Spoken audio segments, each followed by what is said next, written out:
కల్పనకు దాదాలో ఉన్నత మానవుడు కనిపించాడు. నరసంచారం లేని ఈ అడవిలో చెట్లు, మృగాల మధ్య దశాబ్దాల పాటు పాతుకుపోయున్న ఈ ముసలి ఒరుగులో మళ్ళీ మానవత్వం తాలూకా స్పందనలు మేలుకొన్నాయని గ్రహించిందామె. స్వార్థంలోంచి ప్రేమ, ప్రేమలోంచి త్యాగము ఉద్భవిస్తాయి. త్యాగమయమైన జీవితం పునీతమైంది. మానవులకు ఇది మచ్చుతునక. ప్రేమ లేకపోతే సృష్టి లేదు. సృష్టిలోని జీవ లక్షణాలే స్పందనలు. ఆ స్పందనలు ఆత్మీయతా బంధంలో ప్రభవించుతాయి. స్వార్థము, ఆత్మీయత కలిసి సృష్టి అవుతోంది కాబట్టి సృష్టి ప్రేమమయమవుతోంది. ఆ ప్రేమకు పర్యవసానం ఒక్కొక్కప్పుడు ఆనందము, అనేక సందర్భాల్లో విషాదము అవుతుంది. విషాదం మూర్తిభవిస్తున్నట్లున్న ఈ ముసలాడి గతంలో ప్రేమ తాలూకా ప్రహారాలు, స్పందనల తాలూకా కల్లోలాల ఒరిపిడి జరిగింది. ఫలితంగా అతడి జీవితం కథగా మిగిలింది. ఆ కథ తెలుసుకోవాలనిపించింది కల్పనకు. ఈ గొడవంతా చూస్తుంటే రవికి చాలా విసుగ్గా ఉంది. వీళ్ళిద్దరూ కోర్టు ఫూల్స్లు అనిపించారు. ఈ ఛాందసపు మాటలు పట్టించుకోకుండా వదిలేయాలి అనుకున్నాడు మొదట. కానీ అతనికి మరీ విసుగనిపించడంతో ముసలాన్ని బయటకు తరిమేయాలనిపించింది. దాదా, మంచినీళ్లు కావాలి అన్నాడు. దాదా మంచినీళ్లు తెచ్చేందుకు వెళ్ళిపోయాడు. కల్పన, పని వెదవతో ఈ గ్రంథపారాయణం అంతా ఎందుకు, అవతలకు పంపేక అన్నాడు విసుగ్గా. పనివాళ్ళు మనుషులు కారా అంది కల్పన సూటిగానే. మనుషులు కారని నేనెందుకంటాను? మనుషులే, పనికిమాలిన మనుషులు. స్వార్థం తప్ప మరో యావ ఉండదు వెధవలకు. ఎప్పుడూ దేవురింపే. ఏవో కథలు చెప్పి కళ్ళబొల్లి ముసలి కన్నీళ్లు పెట్టి నిన్ను కరిగించి రేపొద్దున వెధవ మొహంతో తయారవుతాడు. నువ్వేదో ఒకటి ఇచ్చి పంపేక తప్పదు. అనవసరంగా కమిట్ అవుతున్నావు అన్నాడు. కల్పన మనసు చివుక్కుమంది. అందంగా, హుందాగా కనిపించే ఈ రవి ఆకర్షణీయమైన యువకుడి బుర్రలో ఎంత క్రూరమైన ఆలోచన అని ఆశ్చర్యపోయింది. డియర్ రవి, ఆ ముసలివాడు పవిత్రమైన సేవా ధర్మానికి అంకితమైన వాడే కాని యాచకుడు కాదు. ఒకవేళ అతడు యాచకుడే అయినా మనం ఇవ్వగలిగింది అతడు తీసుకోడు. అతడికి కావలసింది మనం ఇవ్వనులేము అంది విసురుగా. అదే ఆమె రవితో మొట్టమొదటిసారిగా దురుసుగా మాట్లాడడం. ఆమె సమాధానానికి రవి ఆశ్చర్యపోయాడు. ఏంటిదంతా? మనం ఇవ్వగలిగింది అతడు తీసుకోకపోవడం, అతడు తీసుకోగలిగింది మనం ఇవ్వలేకపోవడం ఏంటిదంతా? Sentimental nonsense. మనం ఇవ్వగలిగిందేంటో వివరించు అన్నాడు రోషంగా. డబ్బు, కల్పన సమాధానం. ఆయనకు కావలసింది మనం ఇవ్వలేందే రవి వెటకారంగా అన్నాడు. దానిని గురించి నువ్వు అడిగినంత తేలిగ్గా వివరించలేను రవి. ఈ భూమి మీద పడ్డ ప్రతి మనిషికి ప్రేమ కావాలి, ఆత్మీయత కావాలి. అవి కరువైనప్పుడు కొందరు క్రూరులవుతారు, కొందరు విషాదమూర్తులవుతారు. ఈ చెత్తవాగుడు నీకు నచ్చదులే, హాయిగా పడుకో అని అంతటితో ఆ ప్రసంగాన్ని కట్ చేసింది. దాదా చిన్నగా దగ్గాడు. రవికి నీళ్లు అందించాడు.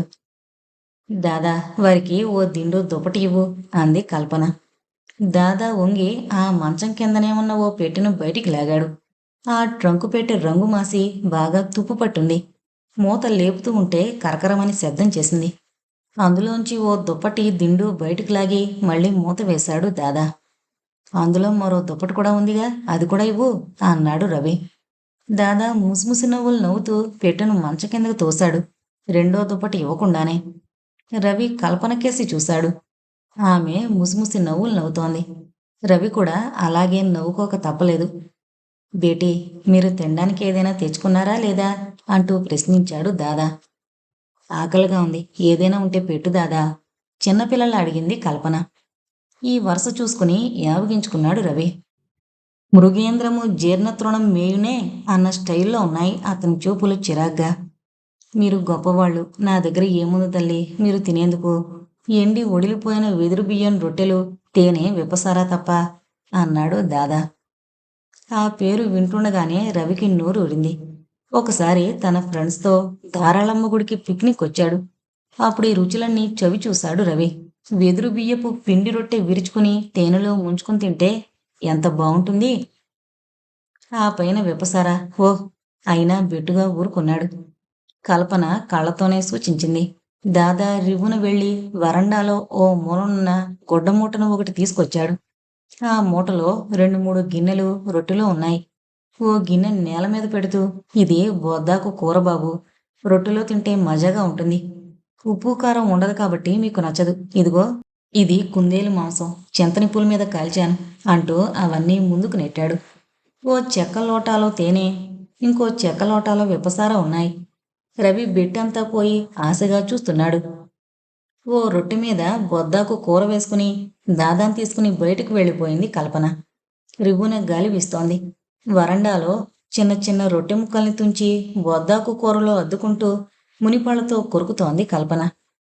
దాదా తలుపులు దగ్గరగా వేసి ఆమెకు రవ్వంత చేరువలో కూర్చున్నాడు. తలుపులు మూయగానే రవి చివాలన లేచాడు. తలుపులు గడియ బిగించేసి దాదా పెట్టిన తిండి మీద విరుచుకుని పడ్డాడు. అడవంతా తిరిగి తిరిగి అసలే ఆకలి మీద ఉన్నాడేమో. ఆ తిండి భలే మజాగా ఉంది. రొట్టె ముక్కలు తుంచి ఓ ముక్క కుందేలు మాంసంతోనూ ఓ ముక్క తేనెతోనూ నంచుకుని తింటుంటే ఎంత తిన్నా ఆకలి తీరినట్లు అనిపించలేదు. రొట్టెలు పూర్తయ్యాయి. మిగులున్న కుందేలు మాంసం ముక్కల్ని తేనెలో ముంచుకుని ఉత్తివే తినేశాడు. అవి పూర్తయ్యాక చెక్క లోటాలోని విప్పసారా సిప్ చేస్తూ కల్పన గురించి ఆలోచించడం ప్రారంభించాడు. విప్పసారా గొంతులోకి జరిన కొద్దీ కళ్ళు అరుణిమ దాల్చుతున్నాయి. వరండాలో కూర్చుని రొట్టె తీసుకుని కొంచెం తేనె నాలుక మీద అద్దుకొని నోరు తుడుచుకుంది కల్పన. అంతసేపు ఏవో ఖురాన్ పదాలు గొణుక్కుంటూ కూర్చున్న దాదా ఆమెకు నీళ్లందించాడు లేచి. దాదాను చూస్తుంటే వెలుగుతో నిండిన చూపులు, సౌమ్యమైన రూపం, సౌజన్యం నిండిన మాట తీరు చూడగానే మనుషుల్లో మహనీయులుంటారని నమ్మబుద్దయింది కల్పనకు. దాదా, ఇది ఎప్పటి అనుబంధమో, నువ్వు మాకింత సేవ చేస్తున్నావు అంది ఆప్యాయత తొణికిసలాడేలా. బేటీ, మనిషికి ప్రాణము, ప్రాణం నిలుపుకునేందుకు తిండి, ఈ రెండూ ఇచ్చినవాడు అల్లాయే. ఆ అల్లాకే మనిషన్న ప్రతివాడు రుణపడుంటాడు. కుందేల్ని నేను పెంచి పోషించానా? పువ్వులోని తేనె దొంగలించి పట్టులో నేను దాచుంచానా? నాకెందుకు నువ్వు రుణపడుండాలి అన్నాడు దాదా. అతని గెడ్డంలాగే అనుభవం పండిపోయిన వ్యక్తి అతడు. అది జీవితాన్ని మదించిన సారం, అనుభూతుల ఒరిపిడి వల్ల ఉబికొచ్చిన అమృతం అది. ఈ ప్రేమమూర్తి, ఈ కర్మయోగి, ఈ కర్తవ్య పరాయణుడు, ఈ మేధావి ఈ అడవిలో ఉన్నాడేమిటి? అవును, మనిషిని బానిసను చేసే లాలసలకు, వికారాలకు దూరంగా అడవిలో ఉండి జీవితాన్ని మదించిన మహర్షి తను. తనదంటూ ఏమీ లేదు, ఎప్పుడో వచ్చే ఫారెస్టు గార్డులు తప్ప. అయినా ఇతడు అన్ని విషయాలు ఆలోచించగలడు, అర్థం చేసుకోగలడు. ఎలా? అతని వ్యక్తిత్వానికి ముగ్ధురాలైంది కల్పన, ప్రభావితురాలైంది. ఇంకా ఎంతో ఎంతో అతనితోటి మాట్లాడాలి అనిపించింది. అతని గురించి తెలుసుకోవాలనిపించింది. అయితే దాదాజీ, ఫరీదా నీకెప్పుడూ కనిపించదా? లేదు బేటా, కనిపిస్తే నా కళ్ళల్లోనే కట్టి పడేస్తానని భయం, అల్లాకొలుకు ఆలస్యమైపోతుందని దిగులు. ఎప్పుడూ నాకు కనిపించదు. ఆ రోజు జీవితంలో చెడ్డ రోజు. నా జీవితం గురించి తెలుసుకోవాలని ఉత్సాహపడుతున్నావు కాబట్టి విను బేటా, చెబుతాను. నా మనసులో బాధని కొంత ఉపశమనం గావించుకుంటాను అన్నాడు దాదా ఒక గాఢమైన నిట్టూర్పును విడుస్తూ. ఆకాశమంతా మబ్బు పట్టుంది. సన్నటి తుంపర ప్రారంభమైంది. వర్షానికి గాలి తోడవడంతో వాతావరణమంతా ఒక్కసారిగా హోరెత్తిపోతుంది. ఆ వర్షంలో ఓ జీపు ఫారెస్టు బంగ్లా ముందుకొచ్చాగింది. దాదా, దాదా అంటూ పిలిచాడు ఓ వ్యక్తి జీపు దిక్కుండానే. హడావిడిగా దాదా బయటకొచ్చి ఆ వ్యక్తిని చూసి, మీరా రాజాబాబు, ఇంత రాత్రప్పుడు అంటూ అర్ధోక్తిలో ఆగిపోయాడు. దాదా, నా ఫ్రెండ్స్ ఆకలితో ఉన్నారు, వాళ్ళకి ఏవైనా అందించగలవా? మీరు ఆజ్ఞాపించాలే గాని ఈ దీనుడు చేయలేందేముంది బాబు. కమాన్ ఫ్రెండ్స్ అంటూ అందరినీ బంగ్లా లోపలికి తీసుకువెళ్ళాడు రాజా దయానంద ప్రసాద్. దాదా వారికి కావలసిన సదుపాయాలు కలగజేయడంలో నిమగ్నుడయ్యాడు. అమ్మ ఫరీదా, రాజాబాబు వచ్చాడు, వారితో పాటు వారి స్నేహితులు ఎవరో వచ్చారు, త్వరగా రొట్టెలు తయారు చేయి తల్లి అంటూ పురమాయించాడు. రాజాబాబు వచ్చాడు అనేసరికి ఫరీదా ముఖం వింత కాంతులతో ప్రకాశింపసాగింది. త్వరగా రొట్టెలు చేయడంలో నిమగ్నమైంది.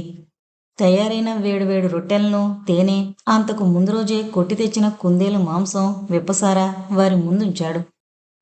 వెదురు బియ్యపు రొట్టెల రుచి మరిగిన వారవడంతో ఆవురావురమంటూ రొట్టెలపైకి ఎగబడి తేనెలో ముంచుకుంటూ కుందేలు మాంసం నంచుకుంటూ విప్పసారా తాగనారంభించారు. వారి ఆతృతను చూసి దాదా లోలోన నవ్వుకోకుండా ఉండలేకపోయాడు. అప్పటి వరకు ఉరుములతో మెరుపులతో విజృంభించిన వరుణదేవుడు శాంతించాడు. కాని వాయుదేవుడు తన ప్రతాపాన్ని చూపసాగాడు. వారికి సదుపాయాలు కలగజేయడంలో నిమగ్నుడైన దాదా పూర్తిగా తడిసిపోయాడు. చలికి వణకసాగాడు. మబ్బులు పట్టినప్పుడు దాదాకి ఆయాసం రావడం రివాజు. ఆయాసంతో శ్వాస పీల్చడం కష్టంగా ఉంది.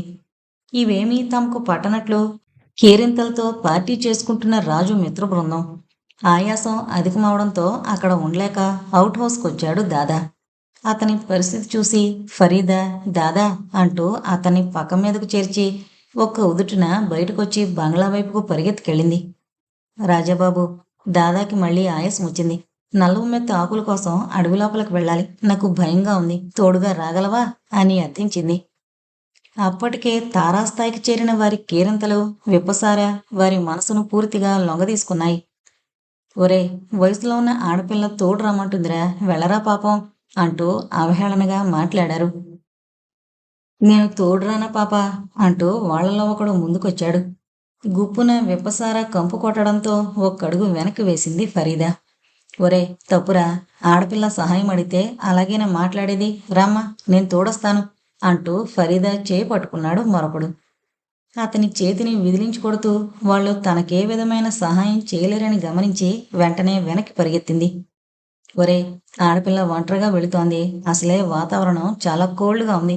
ఇప్పుడు తోడు కావాలరా అంటూ అందులో ఒకడు ఆమె వెళ్ళిన వైపుగా దూసుకుపోయాడు. వీరి మాటలేవి గమనించే స్థితిలో లేడు రాజా దయానంద ప్రసాద్. విప్పసార అతని మనసును పూర్తిగా ఆక్రమించుకుంది.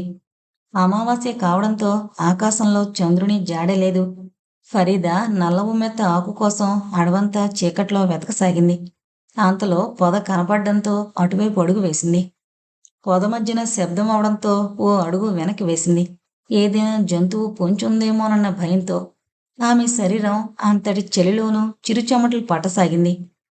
అంతటి చలిలోనూ ఆ పొదలో కూర్చున్న ఓ మృగంలాంటి మనిషి తన తృష్ణని తీర్చుకుంటానికి ఇక ఆగలేక ఆమె వైపుకొచ్చాడు. అనుకోని ఆ సంఘటనకి ఆమె ఒక క్షణం మానుప్రడి అడవిలోకి పరిగెత్తింది. ఆ మృగం ఆమెని వెన్నంట సాగింది. తాగిన మైకంలో అతడు ఓ పుట్ట మీద కాలు వేశాడు. అసలే ఆకలితో ఉన్న ఆ కృష్ణసర్పం కుబుసం విడుస్తూ తోకపై లేచి అతని పాదంపై కాటు అందుకుంది. తాగిన మైకంలో దాన్ని కూడా గమనించకుండా ఆమె వెనక పడసాగాడు. కొంచెం కొంచెం అతని శరీరంలో మార్పు రాసాగింది. ఆమెకి దగ్గర కాసాగాడు. ఆయాసంతో పరిగెత్తలేక కోల్బడిపోయిందామె. తాగిన మైకం పూర్తిగా వదలకపోవడంతో అతడు ఆమెని వశపరుచుకున్నాడు. ఆమె గింజుకోసాగింది.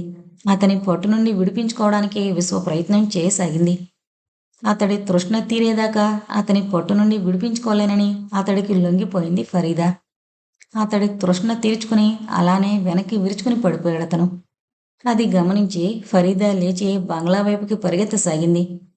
ఏదో తెలియని నిస్సత్తువ ఆమెని ఆవహించసాగింది. ఆమెలో ఏదో తెలియని మార్పు రాసాగింది. బంగ్లా మెట్లు ఎక్కుతూనే దాదా అంటూ విరుచుకుపడింది ఫరీదా. అంత ఆయాసంలో కూడా కూతురి ఆర్తనాదం విని బయటకొచ్చాడు దాదా. ఫరీదా నోటి వెంట నొరగలు రాసాగాయి. శరీరం నీలవర్ణానికి మారసాగింది. గుడ్లు తేలేస్తోంది.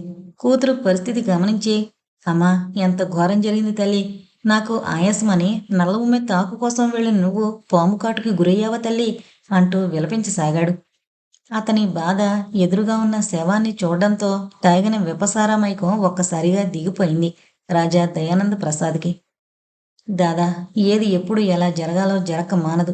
ఇక జరగవలసిన కార్యక్రమాన్ని చూడు అంటూ దాదా దగ్గరగా వచ్చి అతన్ని ఓదార్చసాగాడు. దాదా చిన్నపిల్లాళ్లా ఏడవసాగాడు. ఎదుగొచ్చిన కూతురు తన కళ్ళ ముందే మరణించడంతో ఆ రుద్రుడి మనస్సు విలపించసాగింది. రాజా జరగవలసిన కార్యక్రమాన్ని దగ్గరుండి సవ్యంగా జరిపించి దాదా దగ్గర సెలవు తీసుకున్నాడు. ఈ హడావిడిలో కనిపించని తమ మిత్రుని గురించి పట్టించుకున్నవారు లేరు. ఫరీదా పాము కాటుతోనే మరణించింది అని ఆనాటి నుంచి ఈనాటి వరకు దాదా అనుకుంటూనే ఉన్నాడు.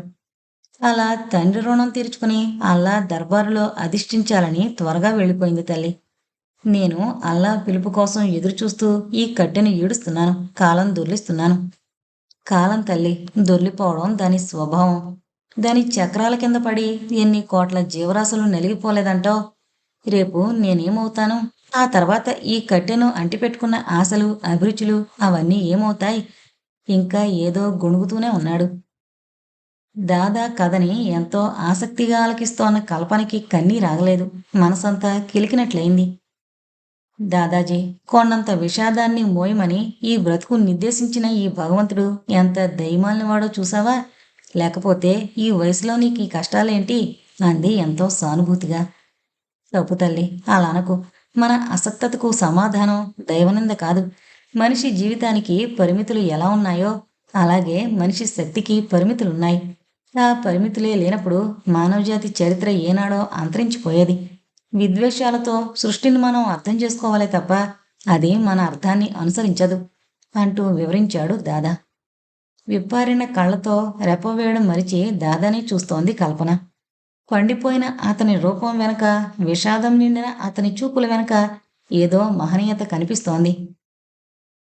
దాదాజీ, ఇంత అద్భుతమైన జీవితానుభవము, తెలివి కలిగిన నువ్వు ఈ అధ్వానపు అడవిలోకి ఎలా వచ్చి పడ్డావు అని ప్రశ్నించింది.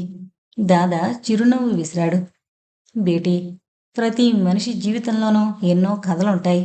జీవితం అంటే చరిత్ర, చరిత్ర అంటే కథా సాగరం.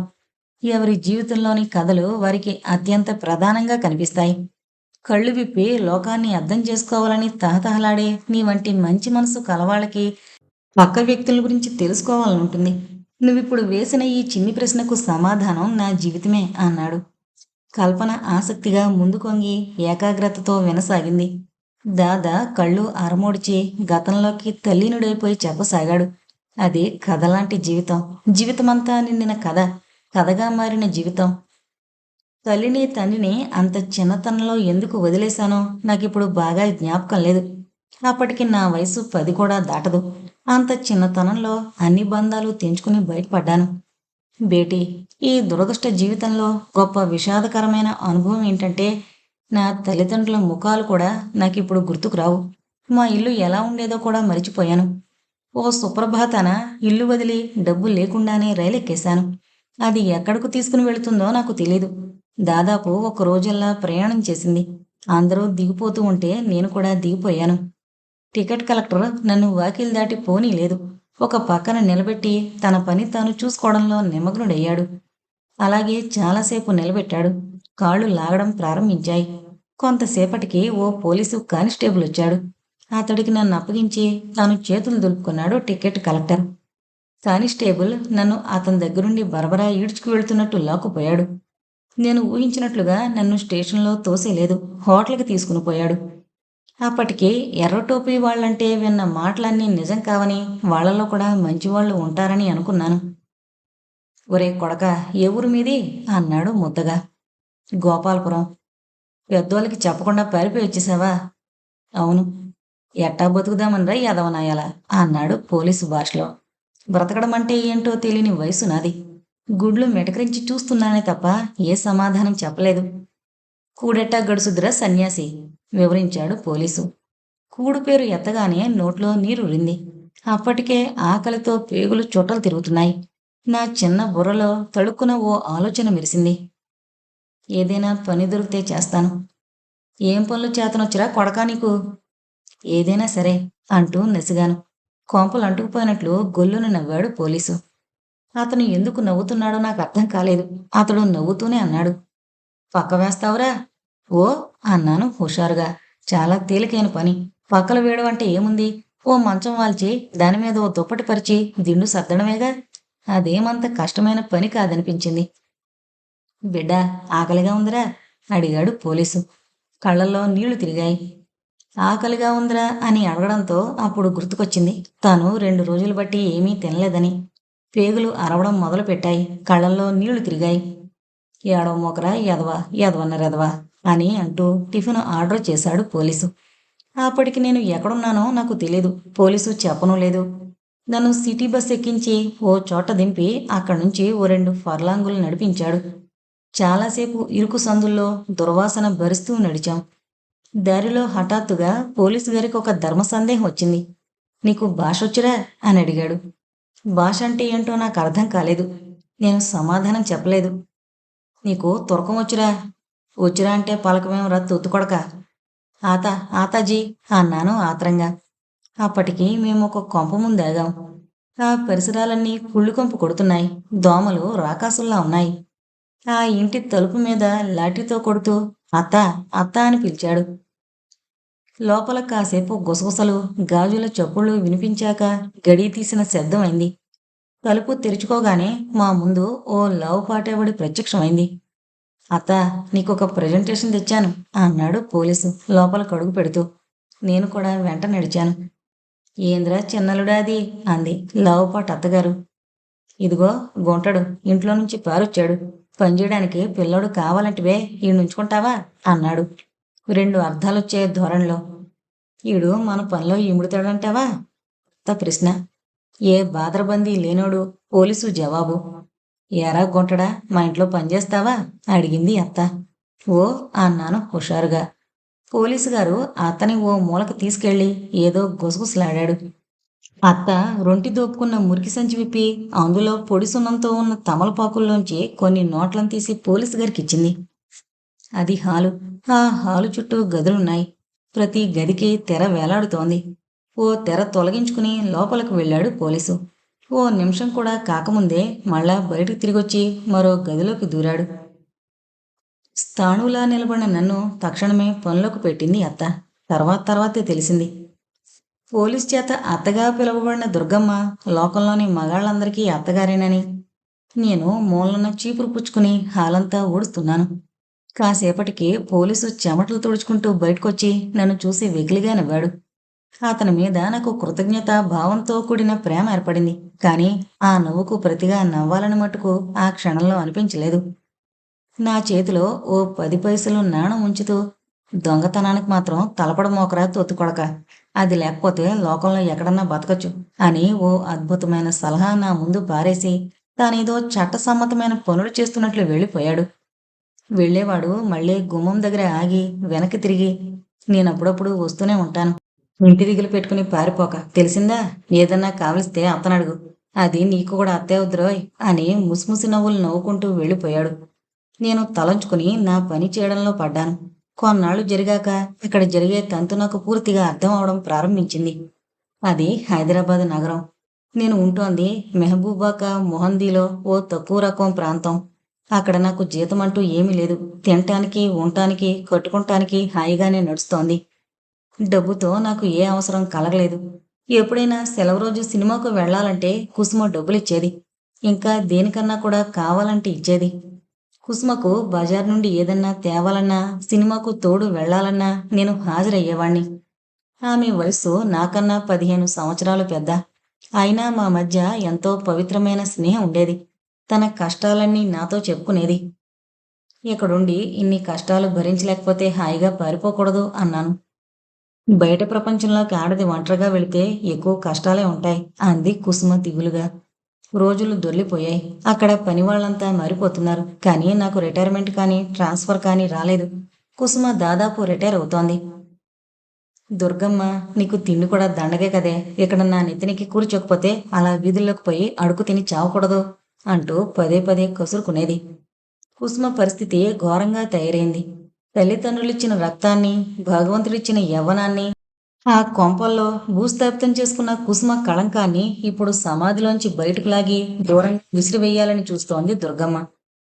నాకు టీనేజ్ దాటుతోంది. 20లో పడ్డాను.